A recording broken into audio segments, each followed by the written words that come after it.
Good morning. Guess what? Today we're juicing together because of the lack of time. I am late. And we can combine the two tasks, the recording and the juicing. And you can learn how to make green juice. Maybe that will come in useful. Now, yesterday I told you, and I was referring to our newcomers who keep on asking, what can I do for you? Great, you want to do something for another person. Now, we've introduced our old but forgotten concept of doing what she wants you to do instead of pushing her to ask you to jump on the spot and scratch your own back. Okay, well, so I haven't read yesterday's emails yet, so I don't know what the feedback was like, and I assume that a lot of people would be confused because the reason why they have asked me to give them a number was so that I could order them and ask them to jump on the spot and scratch their own back and make funny faces, and with the assumption that that is what I want to see and what I want to do with my time. Now, for the ones of you who have been with me for a year now, or a little bit less than a year, you know better than that. You know that this is about doing what she wants. An interesting comment was a question, what about all the desire to be humiliated? And this is a common desire. You can have different sort of fetishes, but the desire to be humiliated is still there. It's still there. The desire, the feeling worthless, feeling of being worthless and feeling kind of like lower than the girl, and it's not only about control but also the desire to be told that you are a piece of shit sometimes, and it's common. Okay? Maybe it's foreign to some of you, but there's a large number of people who think, yes, this is exactly what I want to hear. Maybe not the same words, but yeah, humiliation. So I wanted to talk about humiliation, and speaking from my past experience, humiliation it's a game. It's a game, because once you really start to disrespect the person, you realize that this is not what they want at all. You want to be respected, you want to be appreciated, you want to be paid attention to, you don't want to be ignored, you want to be the center of attention, yet you want this little touch of humiliation, which isn't real. I tried to make it real and was like, what? What are you trying to say? Am I worthless? No, I'm not. I'm actually a really good businessman or really good this and this. So don't you dare call me worthless. You should have respect for human beings. Yet, with the understanding, mutual understanding, both parts know that this is a little game that we want to play. And some games are played for the sake of the game if both sides find it fun. Personally, I can say that the fun goes away after the third time you play the game, because it's no longer fresh, it doesn't have anything new to it. You've used all the words you could have to humiliate another person in a game, and then what? And you were left with thinking like, okay, what can I add? So, do not mistake the desire to be humiliated for a real desire to be humiliated. And I think women who want to humiliate men, disrespecting them and treating them like shit, are mentally sick and they need help. And there's a big difference between a game of humiliating somebody and really humiliating somebody. You know, hurting another person's pride is a crime, and I truly believe that it is a crime. Putting somebody down is a crime, and anybody who does that to another person, man to a man or a woman to a man, does not matter, or man to a child, is committing a crime. That is a sin, something to avoid. That is harming another person. Every religion tells us do not harm other people, right? Other human beings. So humiliation is a sin, yet the game of humiliation is a game, and when both parties knows that we mutually respect and understand each other and understand the other person's needs, that is fine. Can you relate to this? Do you understand what I'm trying to say here? That as much as we want to call it real, and when you imagine it, it feels pretty much real, once the woman takes off the boots and the sexy stockings and puts on whatever baggy pants that she likes to wear at home and thick socks and says, you know what, you're a real piece of shit, suddenly all the desire goes away. It doesn't seem that attractive anymore at all. It just seems like she's out of her mind and she is a psycho and that you should not be putting up with it. Yet when she's all dressed up and she's in that sexy mood and is dressed the right way, you know, we all love thin black stockings and high heels and perhaps leather boots, and she's there in the uniform of the actress that I talked about yesterday. Then it's all different. It's all, yeah, I can take anything from that woman. Let her humiliate me. And then she goes, you are a dog. You are a doormat. Whatever vocab she chooses to use, it works. It appeals to the needs. But deep inside, both parties know that it is temporary and it isn't real.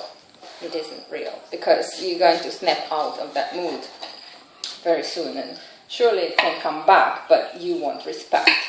And without any exception, every single S-type man that I have spoken to wants respect and understanding. They do not want to be thought of as a piece of shit. In fact, very rarely, only about 10% of the time, they do accept that kind of language and treatment. And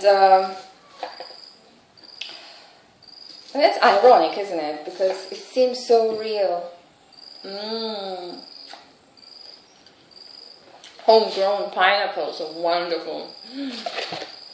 So sweet. Like syrup. And with all that bitter greens, pineapple makes it really nice. I might even put in the corn. Anyway,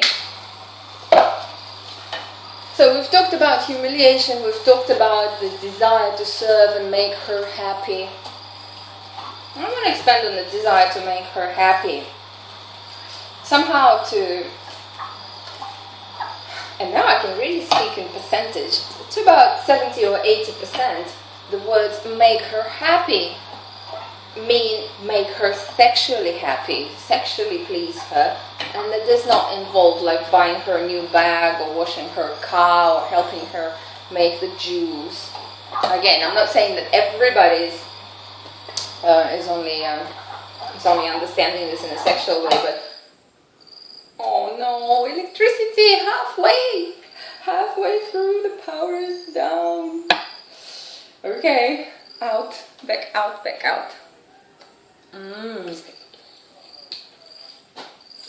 At least I got some of the pineapple in there.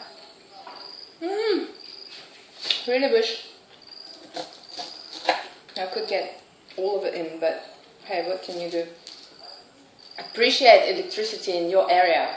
Do not take it for granted, because in some parts of the world it gets cut off really often. And as much as I rushed to make the juice today,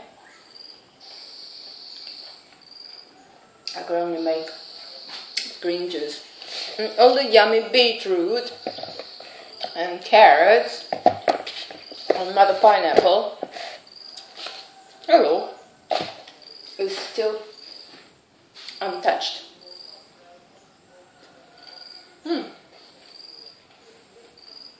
Okay, making her happy does not equal making her sexually happy. There are many things that make us happy human beings, right? We like this, we like to watch movies, maybe we like to go for a walk, we want to travel, we want to have a chat, we want to be understood, we want to be liked, and so on. We want to be appreciated. All these things make us happy. And sexual pleasure is a pleasure just like any other pleasure. Like having a good meal, a very good meal. So, happiness can come in different forms. Always store your juice in a glass bottle. It's a vinegar bottle. Excellent vinegar. Did you follow my advice on... You know what? I might manually squeeze that pineapple because at the moment it's going to be so bitter. Pineapple gets stuck in the teeth, yes. I'm just going to try a little bit.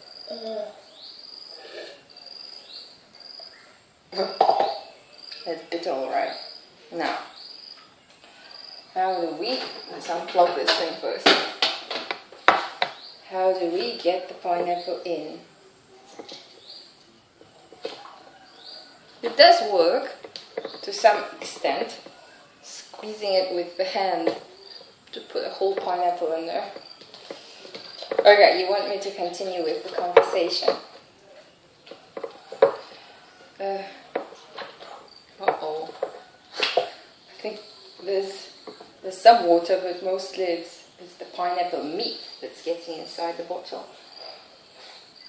Maybe I should stop and make it in the evening.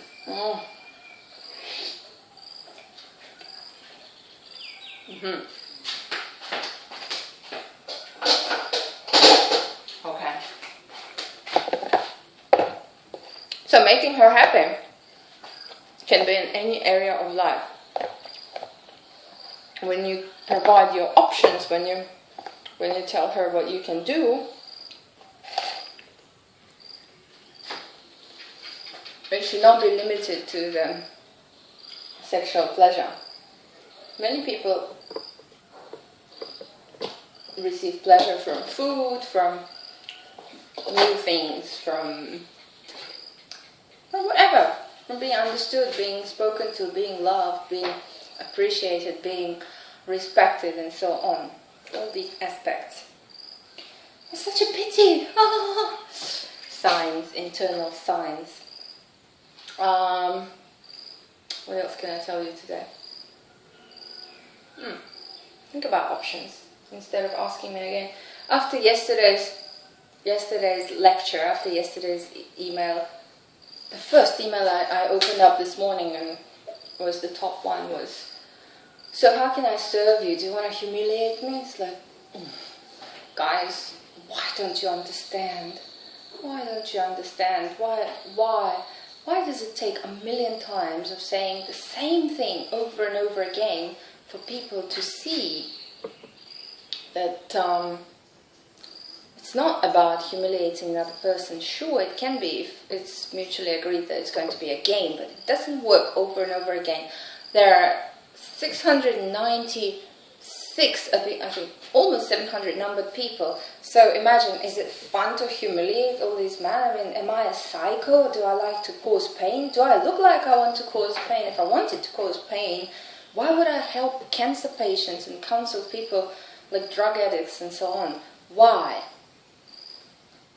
Because I want to help people, I want people to become better, I want people to become happier and healthier, not to hurt people. And none of you, no matter how strong your desire to be humiliated is, none of you really want to be hurt. It's like, yeah, slight pain, like a mosquito bite would be a limit, but it's very rare when somebody is really masochistic. And I wouldn't want to work with anybody who is masochistic, truly. Slight pain, like slap on the face, it's not really pain, it is pleasure, it is a game, just like humiliation. So, I'm going to end this today, and we'll see you tomorrow, yeah?